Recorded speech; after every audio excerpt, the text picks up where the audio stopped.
त्रिस्तरीय पंचायत चुनाव के दौरान रायगढ़ जिला मुख्यालय के पूर्वांचल में स्थित ग्राम लोइंग में तब विवादित स्थिति बन गई जब भाजपा समर्थित नवनिर्वाचित महिला सरपंच की तरफ से लोगों ने निर्दलीय प्रत्याशी के परिवार की एक युवती भावना प्रधान से अभद्र गाली गलौज कर दी।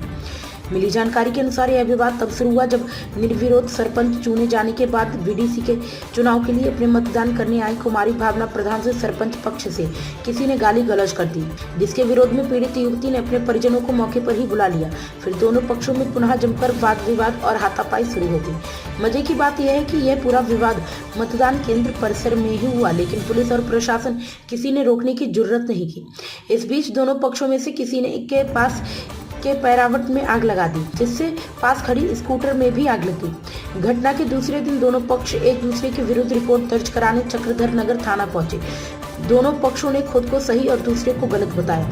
इधर घंटे भर की मशक्कत के बाद थाना प्रभारी ने दोनों पक्षों को समझाइश देकर विवाद खत्म करवाया। मैं भावना प्रधान लोई की निवासी हूँ, जो मैं पहली बार अपना मतदान करने जा रही थी अपने परिवार के साथ, जिसमें मेरे पापा के खिलाफ अपशब्द बोला गया मीनाक्षी गुप्ता के द्वारा, जो वर्तमान में सरपंच बनी हुई है। तो फिर मतलब मेरे पापा के साथ अपशब्द बोला गया, मतलब उसके मतलब जान से मारने की धमकी भी दी गई उसके उसे 5 साल में।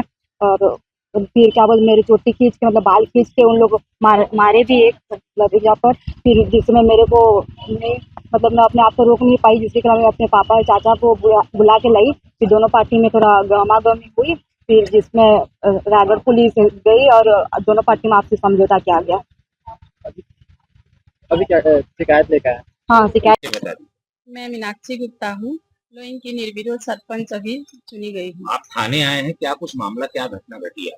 हाँ, पोलिंग बूथ में मेरे साथ थोड़ा सा गाली गलौज और मेरी बेटी के ऊपर मारपीट हुआ, इसके लिए मैं एफआईआर देने आई हूँ। किसने किया? ये मनोज प्रधान, उनकी बेटी भावना प्रधान, उनका बेटा सौरभ प्रधान। तो पूर्व सरपंच? हाँ, वो पूर्व में सरपंच थे। उन्होंने किस बात को लेकर के ऐसा? पोलिंग बूथ में मैं अपने बीजेपी समर्थक के लिए वोट मांग रही थी और उन्होंने उनकी बेटी और उनके जो समर्थक थे वो निर्दलीय के वोट मांग रहे थे। तो उसी बारे में थोड़ा सा मतलब उन लोग भी बोल रहे थे कि 1 नंबर में देना या 2 नंबर में देना। मैं भी बोली हूँ कि 1 नंबर में देना, जो हमारा प्रत्याशी था उनके बारे में।